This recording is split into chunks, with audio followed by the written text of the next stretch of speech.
Well, welcome everyone to the 2022 International Women's Day celebration. Thanks for joining. I know we had some technical difficulties with the scheduled time, but we're here now, so we'll continue. The theme for this year's International Women's Day is Break the Bias. The tagline is, I will forge a gender equal world.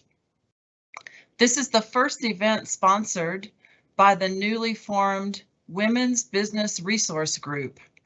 To become a member, you can click on the icon that's shown in the chat box or on the screen. You can also go to our Tenneco One Company ID and E and look for the icon and click, and this will take you to the sign up form for the Women's Business Resource Group. My name is Sandra Carpenter. I'll be your host for the next half hour. We have three wonderful panelists for you today. So with that, let's get started. Our first panelist is Audrey Harling. Audrey's the Group Vice President and General Manager for EMEA Motor Parts. Audrey was on the panel last year, and this is interesting because she was just about to start a new journey. So Audrey, tell us a little about yourself, please. So good morning, everyone, and thank you for having me. I appreciate the opportunity to speak with everyone again. So just maybe introductory background, I've been with Tenneco now almost 6 years, which seems just incredible. The last few, of course, having a lot of interesting events, making it even more challenging. I am an engineer by training. I am a mechanical engineer and have a couple engineering degrees on top of a business degree.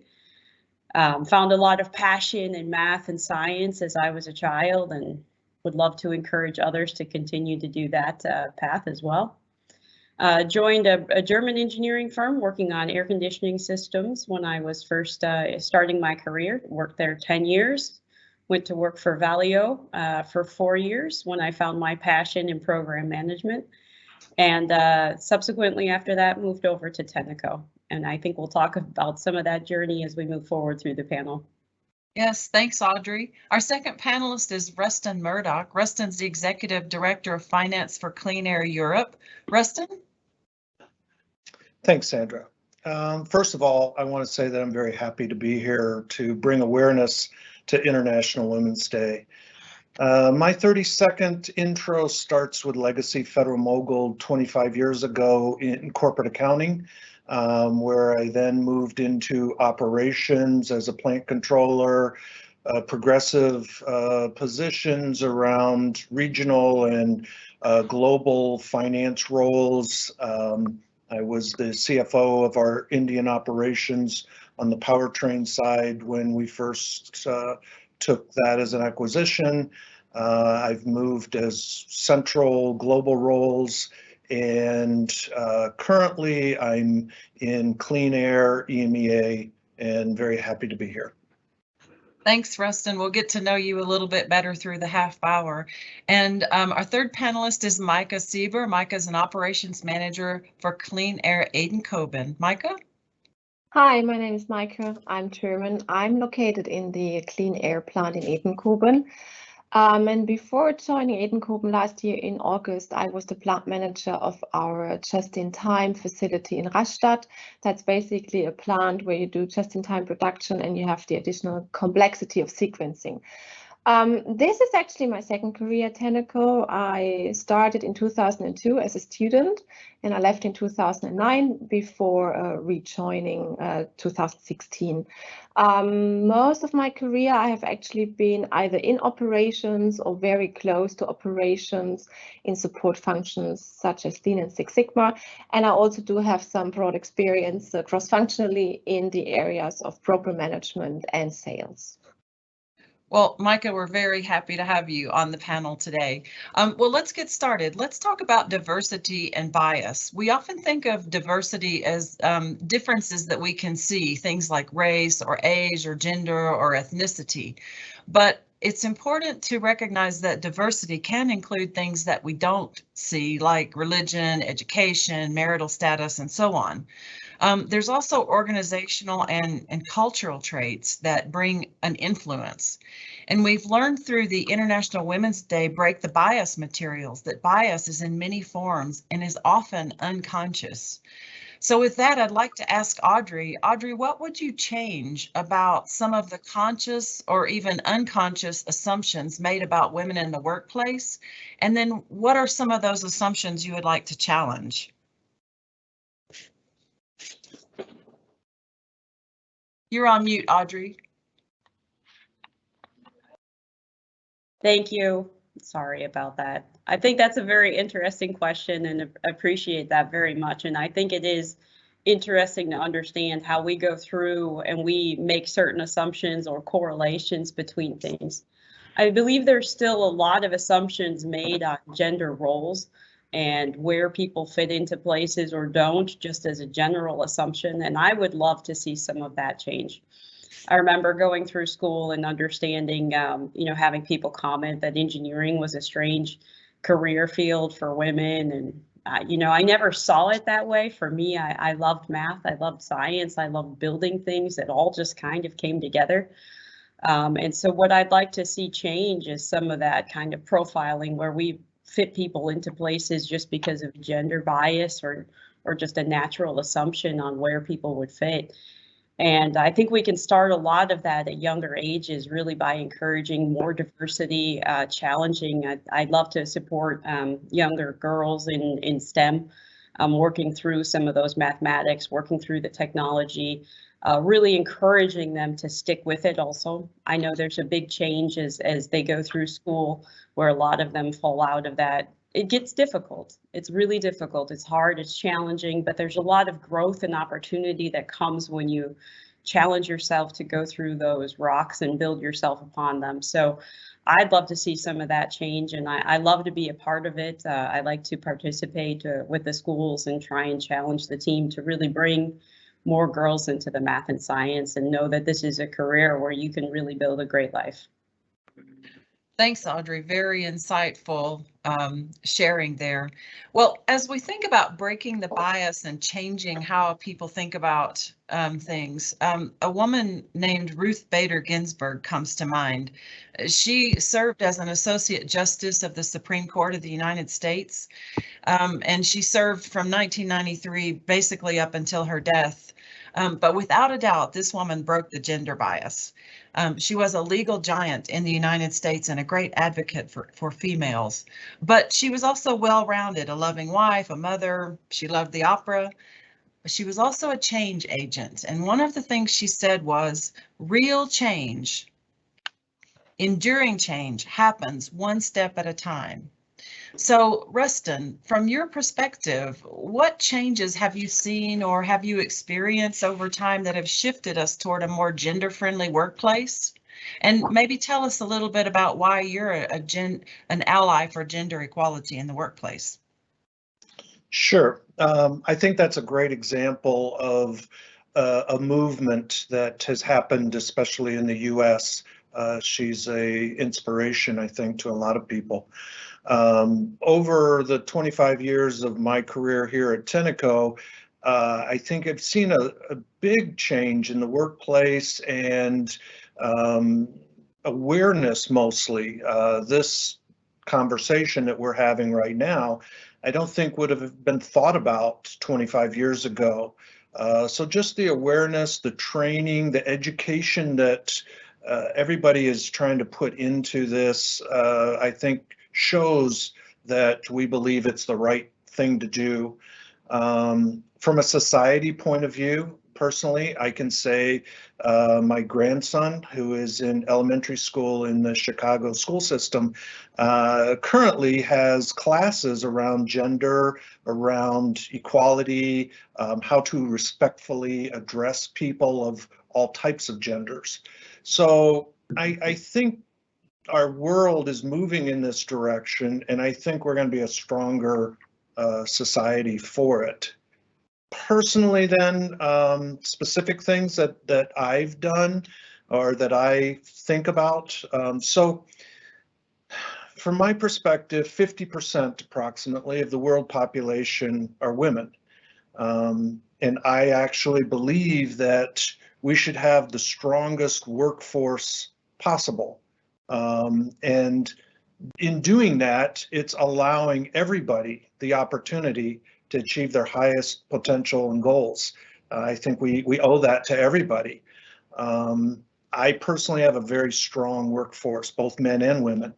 And I really believe that that if we don't really embrace this and allow everyone the opportunity, we end up with a weaker team, which hurts us in the long run. So for me, gender equality, it only makes sense. I think we need the strong company to compete, and we need to be a company of choice for everybody out there.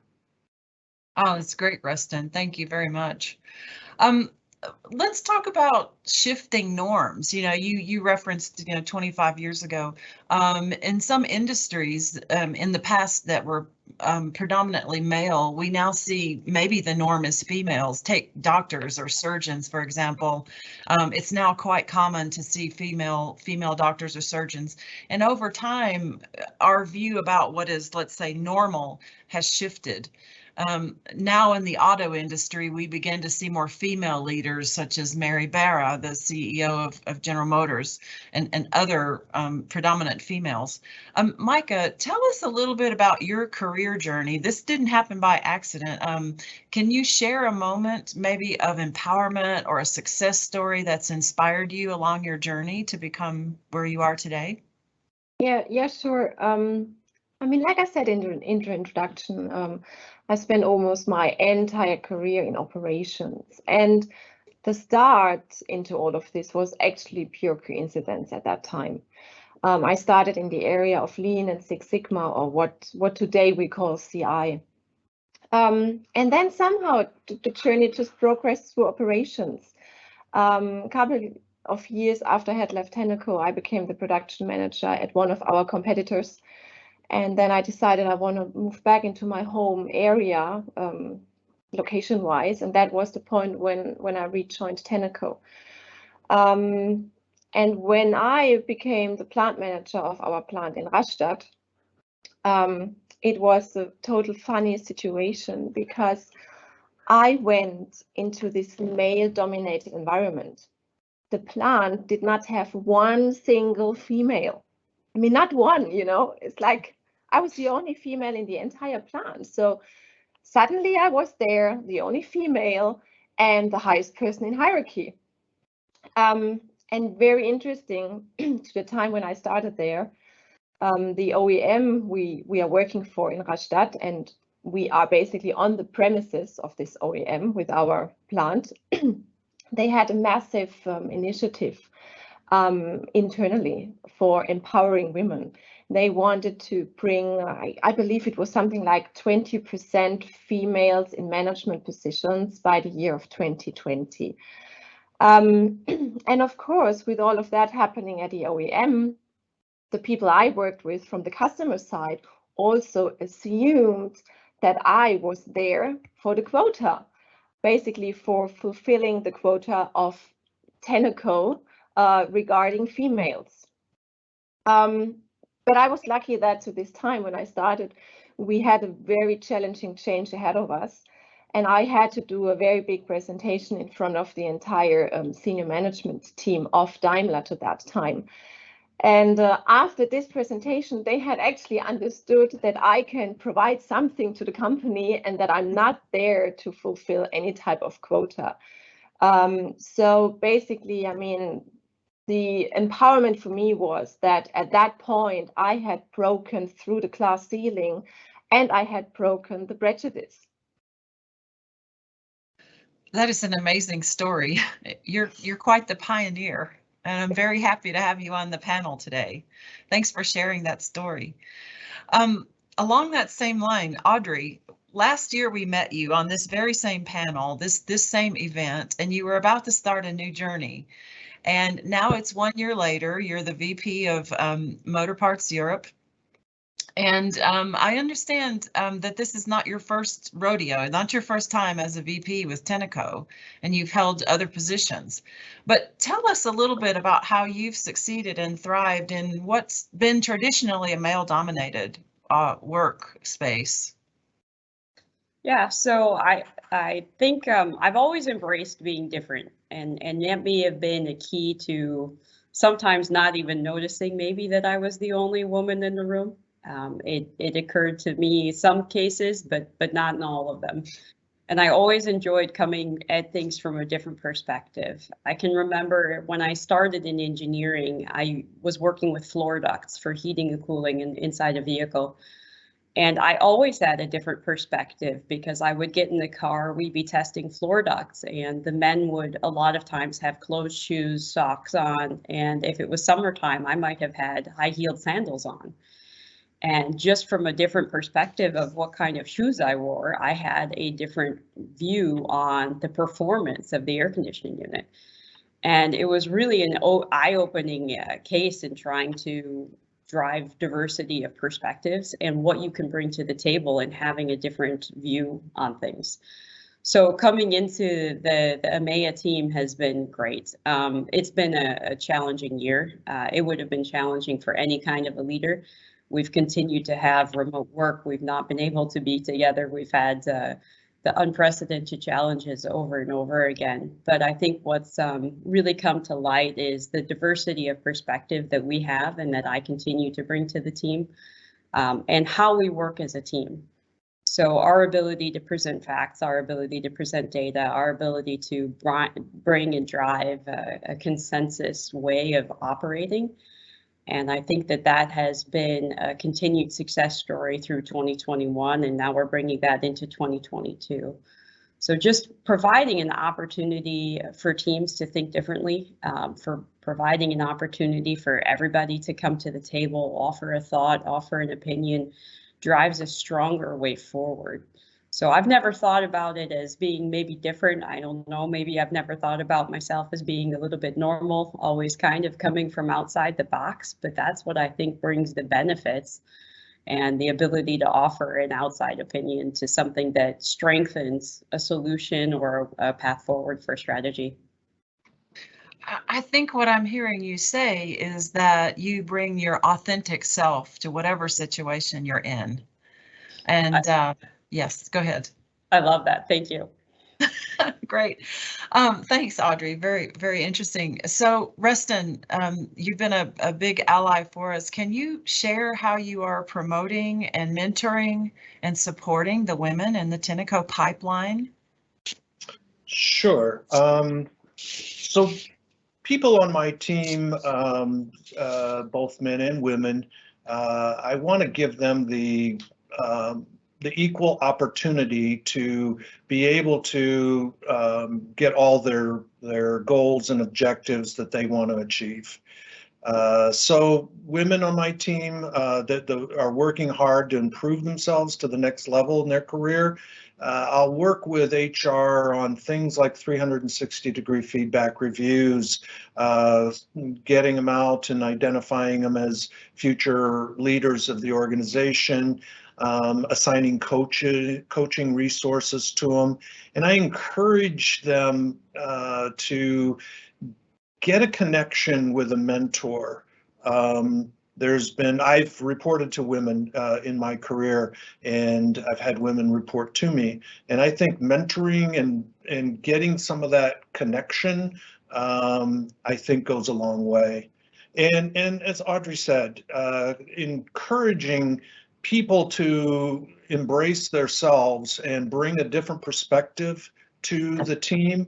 I always try to expose my people to my bosses, to my peers, allowing them opportunities to present in meetings or be a part of a different discussion where I know that they can add value. That's great. All good things, and we can all take lessons from that, both men and women, as you said, Rustin, because gender bias can go more than one direction. I think now we've collectively, as a society, we've sort of evolved into something different than where we were, say, many years ago. And we understand that diversity brings unique gifts. Audrey talked about the authentic self. Rustin talked about special talents. Micah talked about some of hers. Micah, coming back to you and some of your special talents, can you tell us a little bit about your unique gifts that you bring to the workspace? Well, that's a good question. I mean, what we need to keep in mind that in operations, we have a large and very diverse group of people. I mean, I'm in a German plant. Nevertheless, I have many, many, many nationalities in my team, and that gives you a total different perspective on things, I feel. So clearly, that's all about communication, and it's about building up relationships. So I see one of my real strengths in bridging communication with all levels. Actually, both like vertically and also horizontally across the diversity. Yeah, that's key. Great, thanks. Rustin, Audrey. Audrey, can you share with us why you think it's important to see more women, let's say, in leadership roles in Tenneco?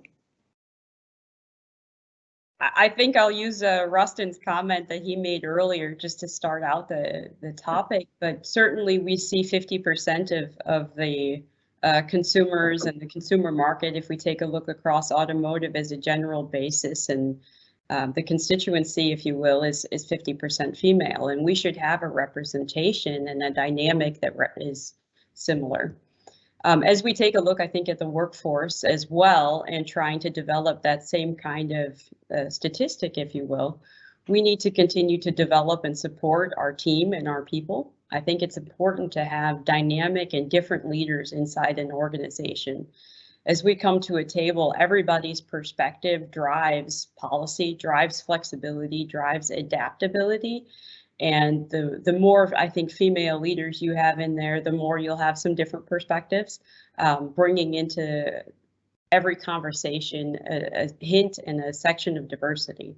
So every person that comes to the table with his or her thoughts brings something different. Your background is different, your culture may be different, and we have the ability then to see more than one perspective to continue our own development and our development as an enterprise, taking into consideration all those perspectives. And it should continue to grow us in a great way and continue to develop the company, our results, and our enterprise to reflect all of that. Yes, you mentioned earlier STEM, and STEM is one of the ways that's built the pipeline for math and science, engineering, technology. Last year in the International Women's Day conversations, there was a lot of discussion about the pipeline. Because you don't just become a VP or a plant manager or whatever without taking the steps to get there. You don't just pluck people out of the air. There has to be a progression and a pipeline. And so I'd like to ask Rustin, we see in your succession planning a lot of women, several females. And I'd like to ask how you see yourself as moving forward a longer term agenda to have more women in the pipeline for these future roles. Well, I think that what I said before around giving everybody the opportunity to achieve their goals, I think that that's really important. Overall, I think we, especially as men, we have a very important role to play in this, and we have to bring that equality forward for everyone. I think that we have to have an open discussion, both upwards, downwards, sideways, continue to have this topic be discussed so that we can address it. And I think the most important thing is to continue to establish the right workplace, to have a company environment that allows people to thrive, to do their best. Great, thanks. We were, as panelists, all asked to review the Break the Bias materials on the Tenneco website. I would encourage any of our listeners, if you haven't seen that, to go take a look at it on the Tenneco website. And there was a number of tests out there that we could take. I'd like to ask any of the panelists, Rustin, Audrey, what insights did you gain from this? You know, were you able to take one of the tests? What insights did you have an epiphany? Or were you surprised by anything that you read or saw in the materials, or even in taking the test? Rustin, you can go first, or Audrey. Yes, that's fine. Sure. I can go. I can take that first. So the test was interesting. The test I took asked to relate things around science or art, the humanities. And basically, as fast as you could, you have to answer questions around gender. So father versus science, or mother versus science, and father versus arts, or history and math. And it tried to get to the unconscious bias that you may have. I consider myself pretty open-minded, and I was a little surprised that there was some unconscious bias that was creeping into my thinking. So again, I think it's just a matter of having the discussion, being open and honest around it, and just continue to focus on it so that we can address it. So the first step is awareness, basically, is what I hear you saying. Yeah. Okay. Audrey, any insights, epiphanies? Yeah, Sandra, I think the first epiphany was that we all have the unconscious bias, and that we probably each have a lot of it in different ways. And I think that was the biggest thing that came out, even if you feel you're quite balanced on certain topics, that there are always things that kind of bubble into your perspective, and that each one of us has it. So I was going to go exactly what you said, but I think awareness is the first step to understanding, what does unconscious bias mean? How does it come into the workplace when we're making decisions on anything, or even a personal decision as well? And then, you know, how educating ourselves on how do we start to negate some of that and bring it back down into a level playing field for everything. So I think it's a journey that we all are going to be taking and learning more as we go through this. And I'm excited to continue the process myself. Thanks, Audrey. Well, we have about 3 minutes left, and in that time, I'm going to pose a question to all the panelists, starting with Micah. But before I ask the final question, I'd like to, first of all, thank everyone for joining the call today, and thank you for your understanding with the time change. We really appreciate you dialing in. We know everybody has a busy day. I'd like to also remind you that everyone is welcome to sign up for the Women's Business Resource Group. I believe in the chat there is an icon that you can click on to sign up. We'll take you to the sign up form if you're not already a member. It's open to everyone, not just females, males, females. Everyone can join, and we appreciate all of that. So again, thank you, and I'd like to also thank our wonderful panelists. And as we close, I would like us to leave a message. I would like to ask each of you to say, what is your International Women's Day message that you want to share with all of us? We'll start with Micah. Well, I think for me that's quite clear.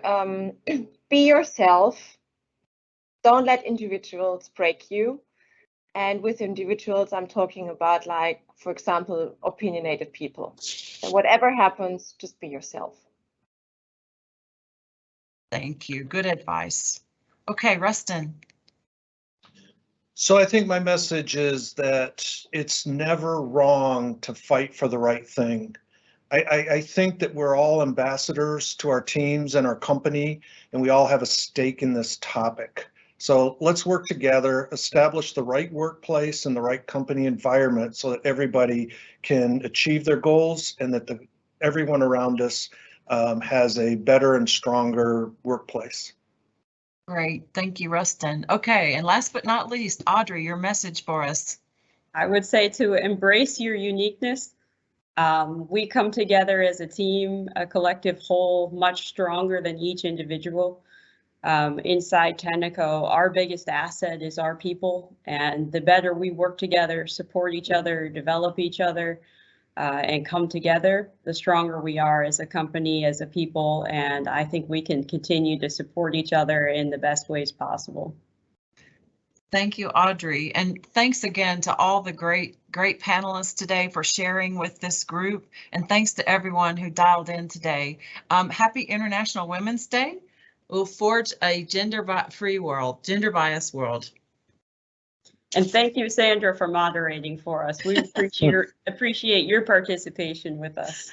Thank you. Everybody have a great day. Thank you. Thank you, everyone. Bye.